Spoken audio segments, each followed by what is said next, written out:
Yo, what's going on, guys? Mush back at it with another video. We have another unfortunate Steam update as far as you guys already know. One publisher is a little bit crazy when it comes to things like quote-unquote piracy, and looks like Nintendo's at it again. We'll talk about that. I'm sure you guys have heard of the news, but Garry's mod is getting a lot of its Nintendo stuff pulled. On top of that, do want to talk a little bit about Fallout 4, as Fallout London's project lead is not happy with the Fallout 4 update.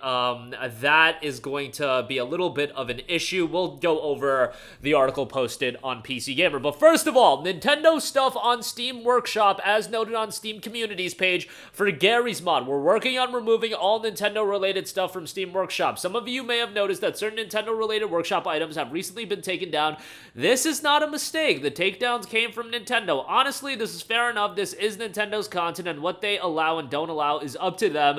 They don't want you playing with that stuff in Garry's mod. That's their decision. We have to respect that and take down as much as we can. This is an ongoing process, as we have 20 years of uploads to go through. If you want to help us by deleting your Nintendo-related uploads and never uploading them again, that would help us a lot. That is gotta be a gigantic headache to go through 20 years of uploads, and Nintendo is one of the biggest publishers, and obviously there's gonna be a lot of Nintendo-related stuff.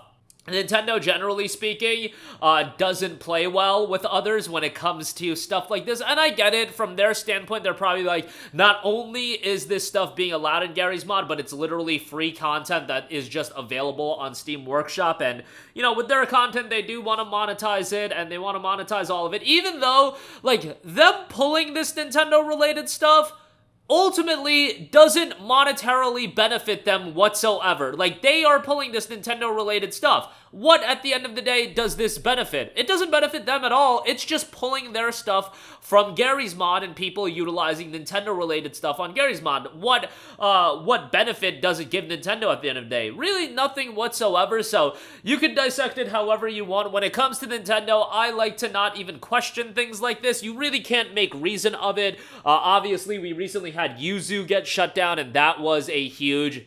that was a huge S-show, to say the least, as itself. Although, I mean, if you want Yuzu still, I'm not going to talk about getting it, but let's be real. If it got posted, if something as popular as Yuzu got posted, do you think Nintendo was able to take it down in perpetuity? Like, I'm just leaving that information out to you guys. Like, sometimes you guys just need to play games like Unicorn Overlord, or you want to play some games like that. Like, I'm just saying, it may still be possible. I don't know. Obviously, I wouldn't know this information. Like, I'm really dumb when it comes to this stuff. So, but maybe it still exists. But I don't know. But nevertheless, with Garry's mod, I do think it's just kind of a bummer, because I don't think it interferes in Nintendo's finances. Like, in the case of Yuzu, okay, like, how many people did, if that million-plus number for Zelda Tears of the Kingdom is accurate, that's a lot of people that did get that game on Yuzu. I would venture to guess that the people that played the game on Yuzu, the majority of them wouldn't have played the game anyway,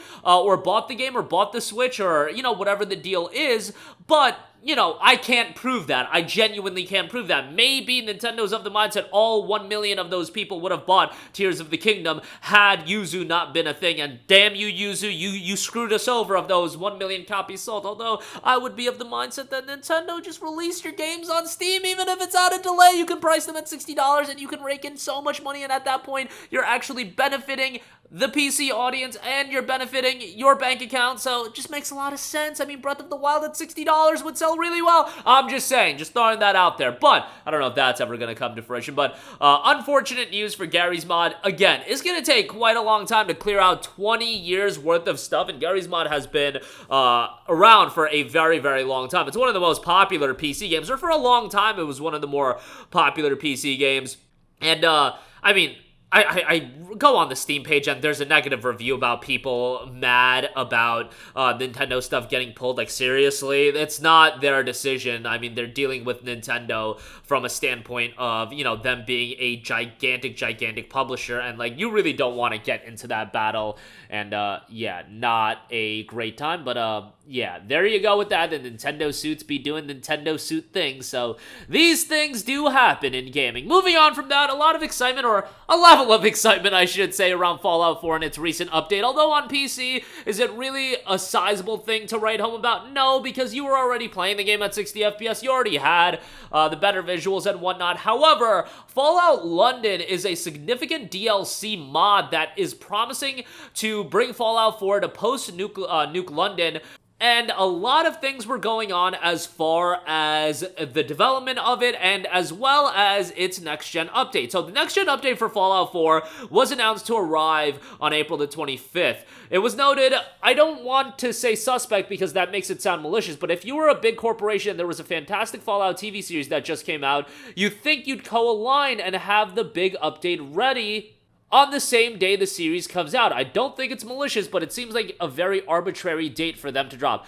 I honestly don't think it's malicious, and even if the upgrade was coming out in a malicious way, like, we had known about the upgrade for a long time and this update coming out for a long time. I don't think Bethesda did it in a malicious sense. And on top of that, do you want to blow your load all at once and drop the TV show and the next-gen upgrade at the same time? That doesn't make a lot of sense. You should time it out. I mean, Fallout wasn't a show that came out and suddenly everybody was talking about it. It was a little bit of a build-up period, and I would rather have, hey, the Fallout TV show is out, enjoy that, watch that, and then after you get to a point where people are finishing up the show or they're deeper into the show, announce the news about the upgrade. I would build upon that excitement. I would not drop it day and day. I don't think that makes I don't think that makes any sense whatsoever, to be perfectly honest. I don't think dropping the update and the TV show on the same day is a good idea, because then you're gonna have people wanting to play Fallout 4, the upgrade,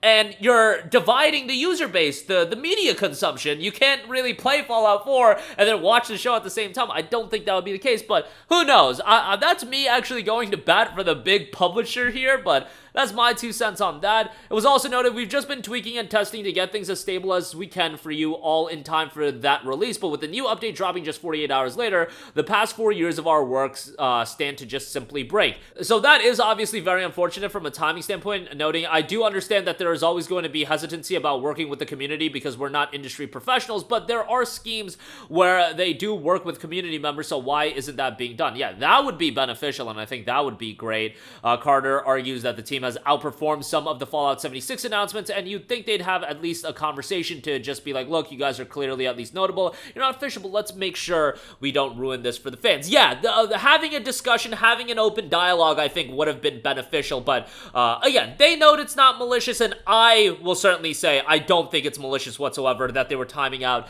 the next-gen upgrade. Could there have been a little bit more of a line of communication, given that Fallout London was something that had garnered a lot of attraction and people knew about it? Yeah, I certainly do think that, and I think timing would have worked out a lot better, and just a little bit of dialogue and communication would have helped out a lot, but we had known that this upgrade was coming out for a long time, so even if it wasn't coming out now, it was eventually going to come out in the very near future, and I think generally speaking, timing it around the time of the television series makes all the sense in the world. The reigniting of interest in Fallout has been tremendous over the last few weeks since the TV show is out. It's honestly been fantastic, and Fallout 4 isn't a game that I thought incredibly highly about either, but it seems like a lot of people are going back and doing another playthrough. Hopefully with Fallout London they can figure everything out. Again, it is a little bit of a bummer as far as there being no communication, and there should have been a direct line of communication. Given that Fallout London has been something that's been in the works for a while, Bethesda should have had a line of communication, and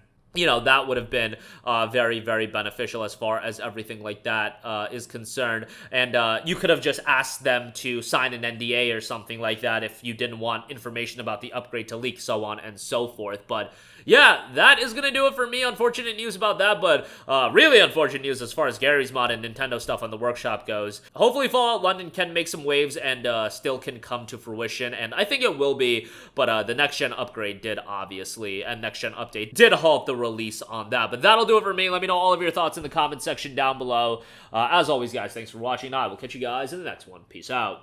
Hey, what's going on, guys? Mush here again. Hope you enjoyed the video. As you guys might know, YouTube's notification system is sometimes a little bit wonky, even if you're subscribed to the channel. Maybe you're not abundantly aware that I uploaded a video. To remedy that situation, make sure you hit the bell notification button. This way, whenever I upload a new video, and I try to upload as consistently as possible, you will be notified directly of the upload, and you can watch it as soon as it goes live. I would really appreciate if you guys hit that button so you can stay up to date with all of the content I'm posting. But as always, guys, thanks for watching, and I'll catch you guys in the next one. Peace out.